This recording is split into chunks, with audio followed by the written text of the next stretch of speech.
Assalamualaikum warahmatullahi wabarakatuh. Tidakkah Anda menyaksikan bahwa maut datang tanpa melihat orang yang dijemput? Masih muda atau sudah tua, anak kecil atau orang dewasa, orang yang sakit atau yang sehat? Apakah termasuk hal yang mustahil jika ternyata besoknya, atau lusanya, atau pekan depan, atau bulan depan, maut datang menjemput Anda?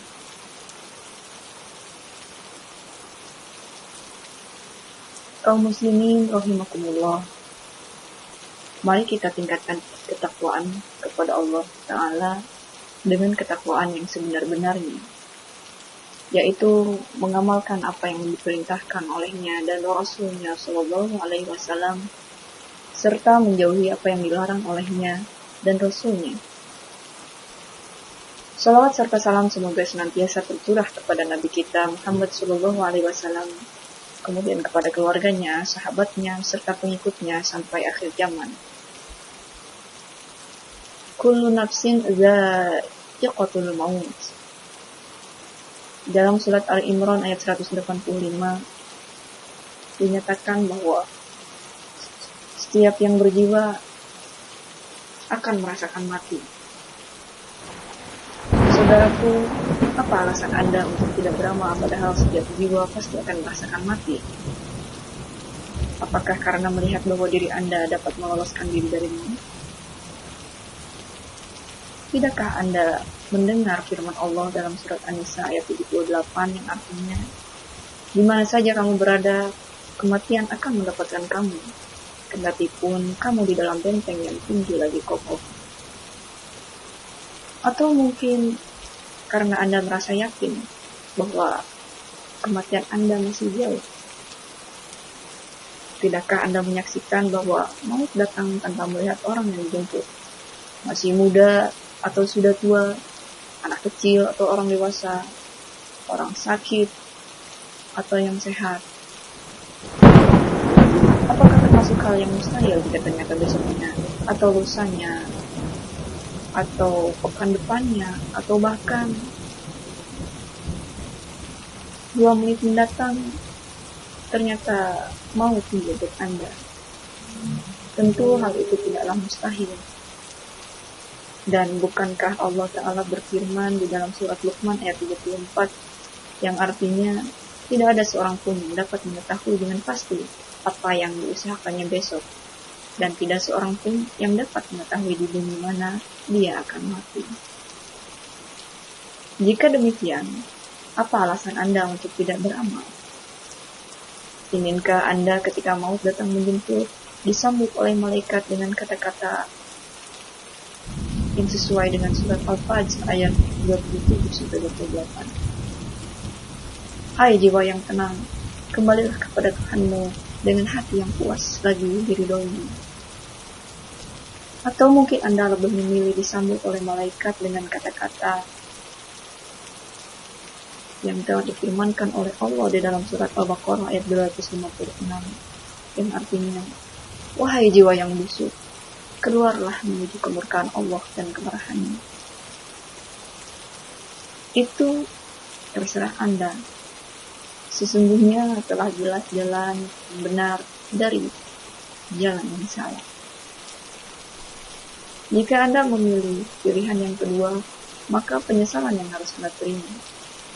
Seperti di dalam surat Al-Mu'minun ayat 99-100 yang artinya, hingga apabila datang kematian kepada seseorang dari mereka, dia berkata, ya Tuhanku, kembalikanlah aku ke dunia, agar aku berbuat amal soleh yang telah aku tinggalkan.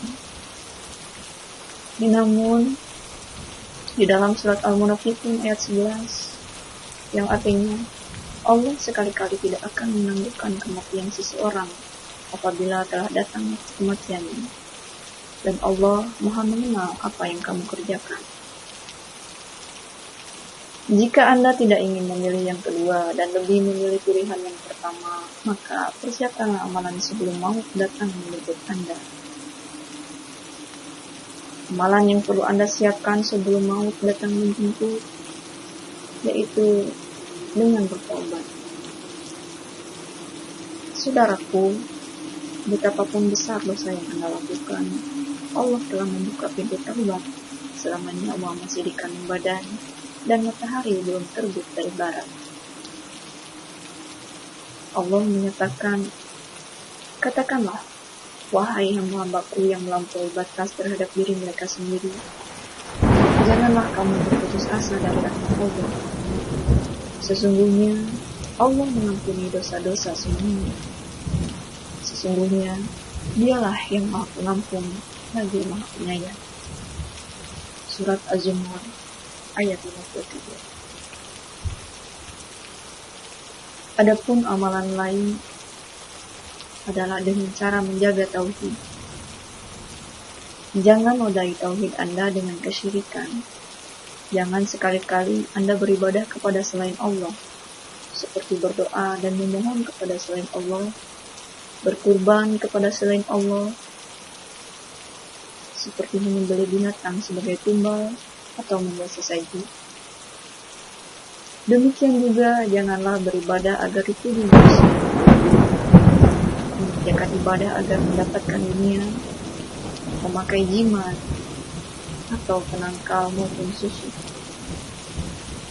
Jangan pula percaya dengan ramalan bintang, dukun, paranormal, ramal, dan orang-orang yang mengaku mengetahui yang gaib.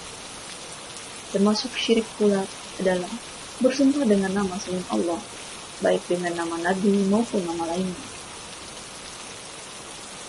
Jangan Anda bertabaruk dengan barang-barang tertentu seperti mencari keberkahan dari pohon, batu, dan benda-benda yang dikeramatkan. Jangan pula mempelajari sihir, apalagi mempraktekannya. Dan jangan pula percaya dengan hari-hari sial, bulan sial, dan lain sebagainya. Karena hal itu semua adalah termasuk syirik. Saudaraku, jika Anda menjaga diri Anda dari syirik, maka Allah akan memasukkan Anda ke dalam surga.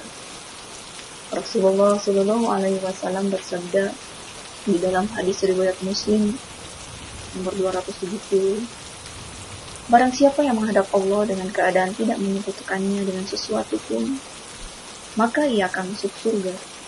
Dan barang siapa yang menghadapnya dalam keadaan menyekutukannya dengan sesuatu, maka ia akan masuk neraka. Amalan yang lain adalah dengan cara menjaga sholat 5 waktu. Jagalah sholat yang 5 waktu dan kerjakanlah dengan berjamaah. Rasulullah SAW bersabda di dalam hadis riwayat Bukhari yang menyatakan, salat salah seorang di antara kamu dengan berjamaah melebihi salat sendiri di pasar maupun di rumahnya dengan 20 derajat. Hal itu karena apabila di antara kamu berwudu lalu memperbagus wudunya, kemudian mendatangi masjid untuk sholat, hanya untuk sholat saja ia datang, tidaklah ia melangkah satu langkah kecuali akan ditinggikan 1 derajat atau digugurkan 1 dosa, dan seterusnya. Amalan lain adalah dengan cara menunaikan zakat. Rasulullah SAW bersabda di dalam hadis riwayat Muslim, tidaklah pemilik emas maupun perak yang enggan membayar zakatnya, kecuali pada hari kiamat akan dibuatkan untuknya lempengan-lempengan dari api, lalu dipanaskan, kemudian dibakar dahinya, lambungnya, dan punggungnya dengannya. Setiap kali menjadi dingin, maka diulang lagi dalam sehari yang lamanya 50.000 tahun, sampai diputuskan masalah di kalangan manusia.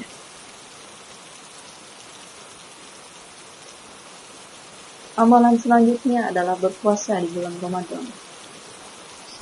Rasulullah SAW bersabda di dalam hadis riwayat Bukhari, barang siapa yang berpuasa Ramadan karena iman dan mengharap pahala, maka akan diampuni dosa-dosanya yang telah lalu. Amalan yang lainnya adalah berhaji jika mampu. dan harus berusaha untuk mampu. Di dalam surat Al-Imran ayat 97, Allah menyatakan, mengerjakan haji adalah kewajiban manusia terhadap Allah, yaitu bagi orang yang sanggup mengadakan perjalanan ke Baitullah. Barang siapa mengingkari kewajiban haji, maka sesungguhnya Allah Maha Kaya, tidak memerlukan sesuatu dari semesta alam.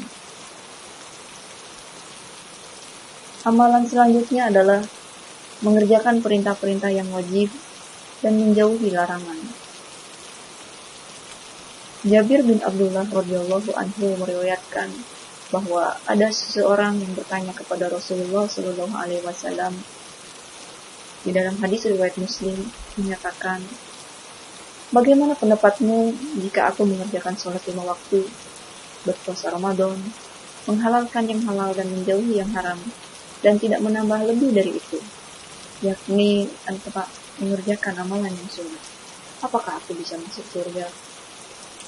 Beliau menjawab, ya. Tidak disebutkan dalam hadis di atas kewajiban zakat dan haji serta ajaran Islam lainnya karena sudah termasuk ke dalam kata-kata menjauhi yang haram.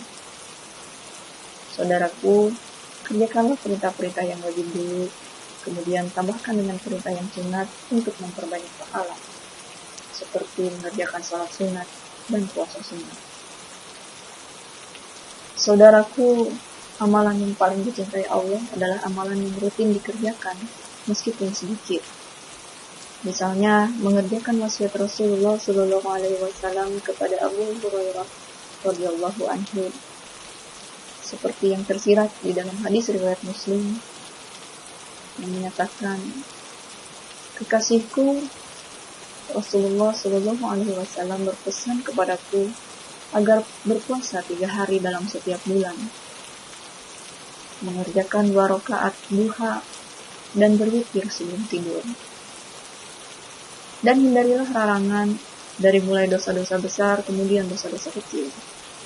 Ketahuilah bahwa dosa-dosa besar adalah penyebab utama seseorang binasa di akhirat.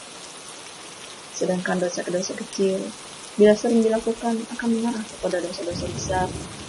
Dan banyaknya dosa-dosa kecil yang dilakukan tanpa diiringi dengan istighfar dan taubat akan menjadikan hati menjadi gelap dan tertutup. Di antara dosa besar adalah seperti yang diriwayatkan di dalam hadis riwayat Bukhari. Jauhilah oleh kalian 7 dosa yang membinasakan. Para sahabat bertanya, wahai Rasulullah, apa sajakah itu? Beliau menjawab, syirik kepada Allah, melakukan sihir, membunuh jiwa yang diharamkan Allah untuk dibunuh kecuali dengan alasan yang benar, memakan riba, memakan harta anak yatim, lari dari peperangan, dan menuduh berzina kepada wanita mukmin yang baik-baik yang tidak termenau. Amalan lainnya adalah berakhlak mulia. Abu Hurairah radhiyallahu anhu berkata, Rasulullah Shallallahu Alaihi Wasallam pernah ditanya tentang sebab yang paling banyak memasukkan ke surga. Lalu beliau menjawab, yaitu takwa kepada Allah dan akhlak yang mulia. Ulama menjelaskan tentang ciri orang yang berakhlak mulia, yaitu sangat pemalu, sedikit sekali mengganggu, banyak kebaikannya, jujur lisannya, sedikit bicara, banyak bekerja, sedikit tergelincir, tidak berlebihan terhadap sesuatu selain yang bernilai ibadah, berbakti kepada kedua orang tua, menyambung tali silaturahim, sabar, suka berterima kasih, rela, santun, tidak lekas marah, suka menepati janji, tidak suka melaknat, memaki dan mengadu domba, tidak tergesa-gesa, tidak pendendam, tidak bakhil, pikir, tidak hasad dengki, wajahnya berseri-seri dan senang, cinta karena Allah dan benci pun karena Allah. Dan amalan yang lain adalah menjaga lisan. Rasulullah Shallallahu Alaihi Wasallam bersabda di dalam hadis riwayat Bukhari dan Muslim, barang siapa yang beriman kepada Allah dan hari akhir, maka berkata-katalah yang baik atau diam